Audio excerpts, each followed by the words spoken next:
c'est la grosse merde. On va tous crever.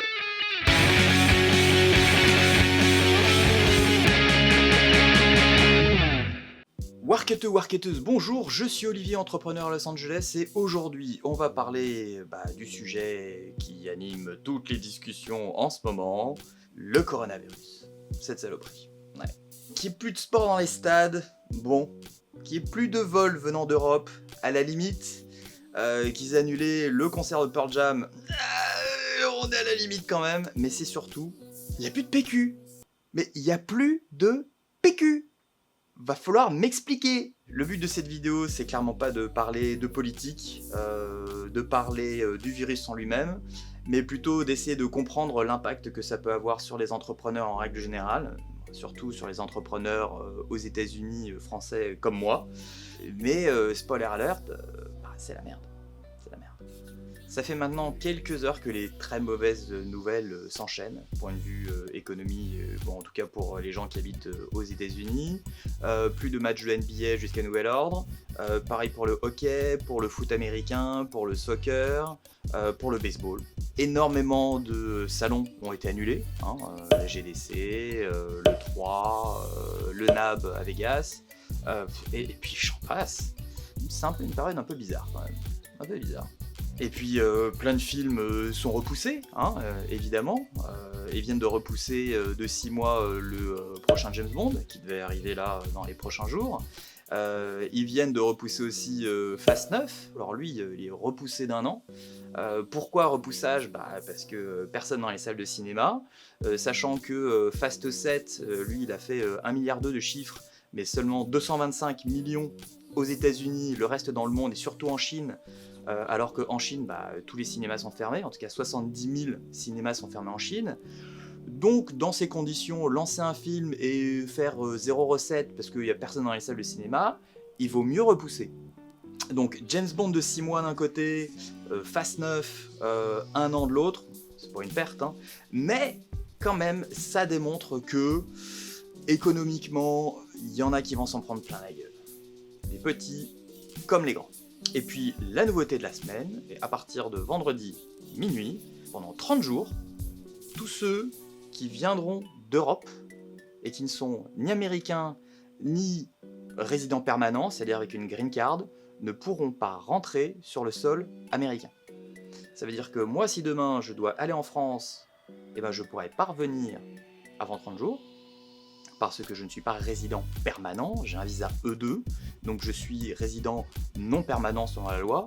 Donc, pendant 30 jours, les vols vont être vides. Les Canadiens pourront quand même venir, les Sud-Américains pourront aussi venir aux États-Unis. Le ban n'inclut pas l'Angleterre, donc j'imagine qu'il y a beaucoup de gens qui vont venir d'Europe, vont venir en Angleterre pour prendre des avions pour venir aux États-Unis. Ça encore, c'est pas très clair, en tout cas là, tout de suite là, à 7h quand j'enregistre cette vidéo. Mais en règle générale, pendant 30 jours, si vous aviez prévu de venir aux États-Unis, c'est mort. Alors maintenant, la question c'est, en fait, le virus et ce ban d'Europe, qu'est-ce que ça veut dire pour les entrepreneurs aux États-Unis, et notamment les entrepreneurs français qui font du business aux États-Unis. Que moi, des entrepreneurs français qui veulent se développer aux États-Unis ou qui se développent déjà aux États-Unis, j'en rencontre quasiment toutes les semaines. J'ai même des rendez-vous là dans les prochains jours qui ont été annulés à cause justement de ce ban. Et c'est sûr que ça va pas arranger leurs affaires, parce que ça va être compliqué de développer une activité normale, alors que c'est pas dans une activité normale. Déjà, il y a beaucoup d'entreprises ici aux États-Unis qui sont gérées par des Français qui ont besoin de savoir-faire. Quelquefois, et même souvent, ils font appel à des stages, et justement, la période des stages va commencer à partir d'avril, et quelquefois, ça dure quelques semaines, et ça peut même durer quelques mois. Ces stagiaires, qui étaient censés arriver courant du mois de mars ou avril, ils vont pas pouvoir venir. Ça, c'est des choses qui sont prévues bien en amont, donc les entreprises avaient déjà prévu d'avoir cette ressource en interne. Les stagiaires vont pas pouvoir venir, ça c'est sûr. Qu'est-ce qui va se passer pour ces entreprises qui avaient prévu d'avoir une ressource qui était quand même relativement bon marché, sachant que ici, les stages, ils sont rémunérés en règle générale, mais ça reste une manière d'avoir des gens compétents de façon bon marché. Comment ils vont pouvoir gérer ça? Ça, c'est toute la question. Est-ce que ça veut dire baisse d'activité? Est-ce que ça veut dire compenser en prenant des freelances à la place qui n'ont pas forcément les mêmes compétences, qui n'ont pas forcément les mêmes compétences linguistiques? En gros, les stagiaires et la saison des stages, elle commence mal. Est-ce que ces stages vont être annulés? Est-ce que ces stages vont être repoussés? Etc. Si vous êtes stagiaire vous-même et que vous aviez prévu de venir aux États-Unis faire votre stage, j'en suis désolé. Peut-être, en tout cas j'espère pour vous que d'ici un mois plus, les choses seront réglées et que vous pourrez quand même faire votre stage. Mais les choses elles sont pas claires aujourd'hui. En tout cas, pour les entreprises qui font venir des stagiaires de France pour leurs compétences et leur savoir-faire, pas cool.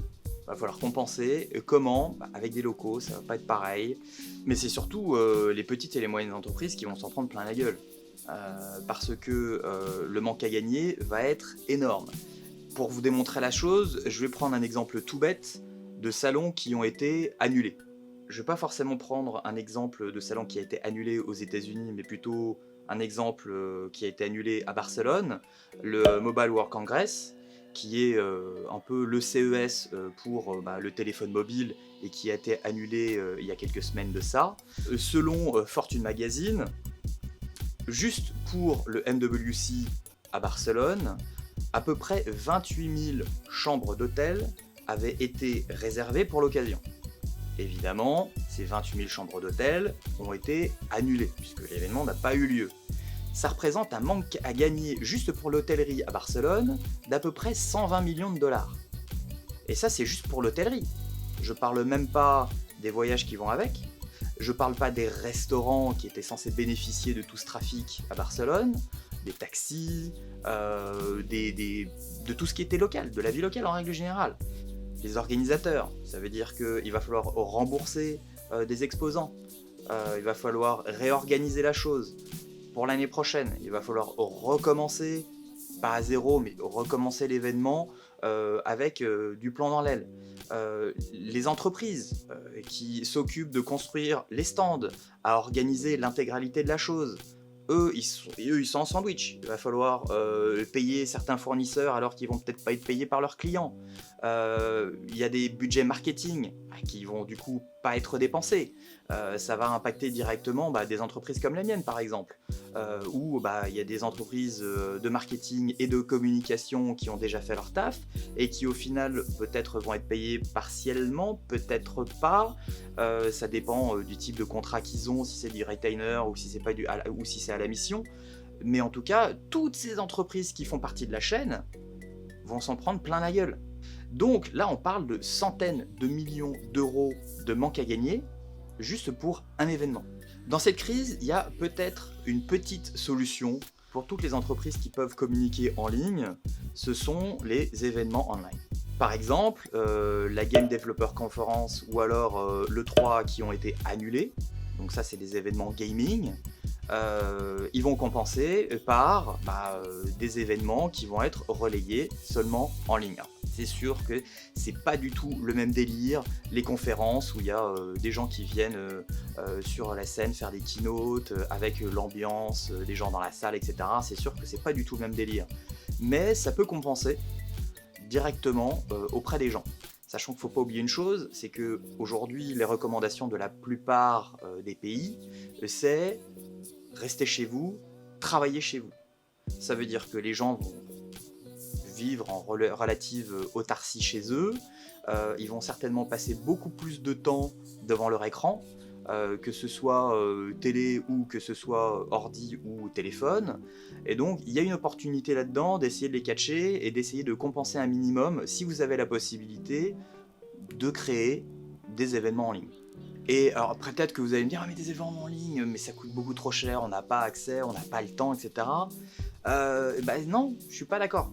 Parce qu'aujourd'hui, avec Facebook Live, avec YouTube Live, Instagram, YouTube Live ou même Twitch, on peut faire des choses géniales avec très peu de matos. Alors, évidemment, il faut un minimum de matos, mais même avec un téléphone, la forme n'a pas besoin d'être super, super méga carrée pour être intéressante pour les gens que vous ayez ciblés. Le fond, oui, ça c'est sûr. Si le fond il est pourri et que la forme elle est géniale, aucun intérêt. Si la forme est pas géniale mais que le fond il est solide, vous pouvez vous en sortir. Avec un peu de créativité, si vous pouvez essayer, imaginer des choses, il y a une grande opportunité là-dedans. Les vidéos live sur les réseaux sociaux, c'est quelque chose qui peut définitivement vous aider dans une période qui va vraiment être pas facile du tout et qui va peut-être vous aider à essayer de compenser un manque à gagner. Donc oui, c'est la merde. Beaucoup d'entreprises vont s'en prendre plein la gueule. J'espère sincèrement que d'ici 30 jours, quand le travel ban se lèvera, s'il se lève, que les choses iront un petit peu mieux, même beaucoup mieux, et que on aura quand même pas mal de choses positives à pouvoir partager. Mais en attendant, si vous avez la possibilité de faire des événements live sur les réseaux sociaux pour essayer de compenser du marketing qui malheureusement ne sera pas très efficace ces prochains jours parce que les gens vont travailler chez eux, parce que les événements ont été annulés, ou tout simplement parce que les rues sont vides et que les gens essaient de se déplacer un minimum. Ça peut être pas mal, essayer de reconnecter avec votre audience avec du live, ça peut être pas mal. En tout cas, c'est mon conseil. Voilà ce que je pouvais vous dire aujourd'hui sur une période qui est quand même pas super sympatoche, une période un peu sombre de notre histoire, mais le bout du tunnel n'est peut-être pas si loin, comme le disait un grand philosophe. Sur ce, moi je vous dis à bientôt, et puis bon courage à tous, et lavez-vous les mains, apparemment avec du PQ, faut se laver les mains avec du PQ, c'est peut-être pour ça qu'on a un chien de temps.